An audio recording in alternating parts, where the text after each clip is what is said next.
So let's talk about calories. You may have noticed the picture that I used for the event today for Monday Mastery. That picture is a cross-section of a bomb calorimeter, very similar to this. This is where calories come from.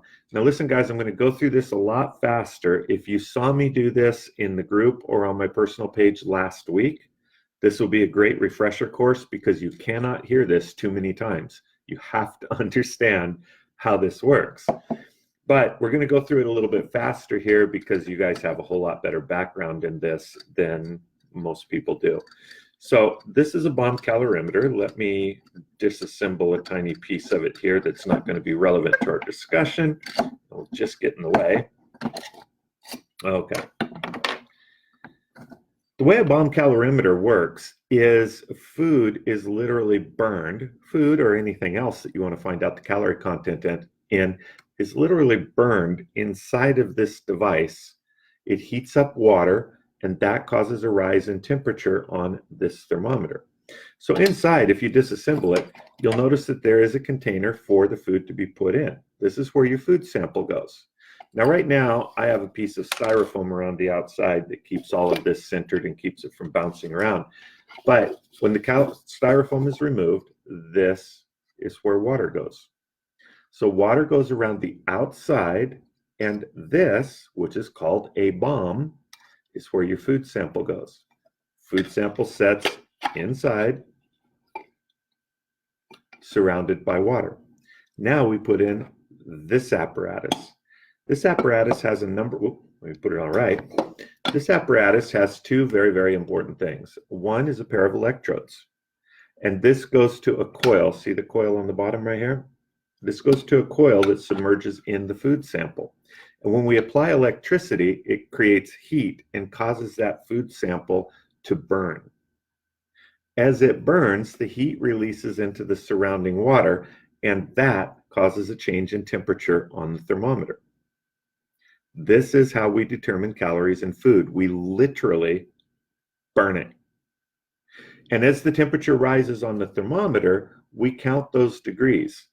And every single degree Celsius that this water rises creates 1 calorie. A calorie is defined as the effect of heat on water, or specifically, the energy necessary, the heat necessary to raise the temperature of 1 gram of water 1 degree Celsius. Now, when we're talking about food, we're not talking about single calories. We're talking about something called kcals, or kilocalories, or calories spelled with a big C, as opposed to a little c. That's the heat required to raise a liter of water, a kilogram, 1 degree centigrade. Make sense? Okay, so the red device here is literally your starting temperature of water. When we put water in here and we put our sample in and we have not applied the electricity yet, then we raise or lower this little red device to the current temperature of the water. As we heat the food, it heats the water, we count the degrees. Very literally, guys, calories are a degree on a thermometer. They are a measure of heat. Welcome, John. Glad to have you here. They are a measure of heat, a degree on a thermometer. Now, understanding that, burning food heats water, raises the temperature on a thermometer. Every temperature that thermometer rises is 1 calorie, or 1 kcal in this case, 1 food calorie. Understanding that this is where a calorie comes from, I want you to try saying a few sentences, and instead of saying calorie, we're going to say degrees, okay?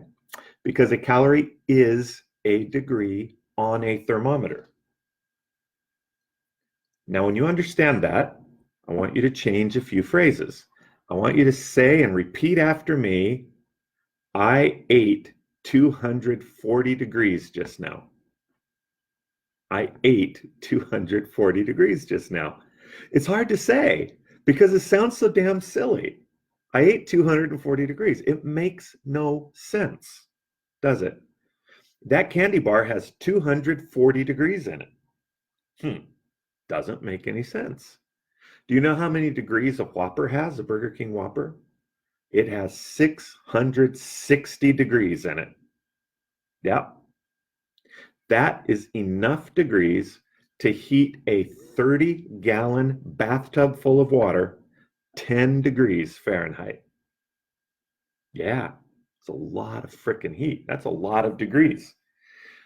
If I eat more degrees than I burn, my body stores degrees. Does that make sense? Does that even make sense? And as I ride my bicycle, I burn degrees. See, none of this, when you take the word calorie out and you replace it with the word degrees, which is the definition of a calorie, when you replace it with the word degrees, all of a sudden, all of this logic falls apart. Everything you have ever been told about calories and eating calories and burning calories and having more calories than you burn, and you got to burn more calories than you eat. If you just replace the word calorie with the definition of calorie, which is literally a degree on a thermometer, then the whole logic starts to break apart and it makes no sense. The only reason we've been able to use calories in this context is because nobody knows what a calorie is. Nobody can define a calorie. I've asked so many groups of people what a calorie is, and literally nobody knows. They'll give vague answers. Well, it's the energy in food. Okay, but define it, because science isn't vague. And you got to know this. Science is not vague. A calorie has a very specific scientific definition. It's not vague. Everything in science has a very specific definition. Nothing is vague. So when you get down to a very specific definition of calorie, people don't know what it is. And when you do and you know where it comes from, does it make any sense?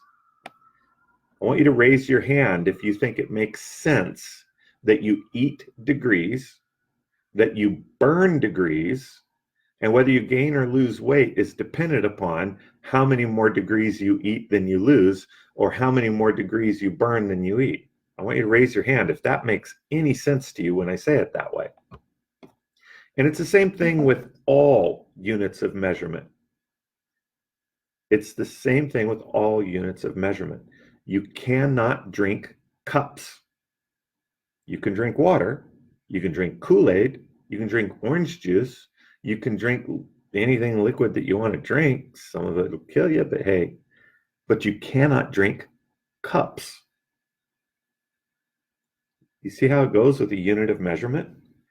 The unit of measurement is not the thing that matters. It's just a way of measuring something. But when you put it in that terms of degrees, nothing even makes sense. Now,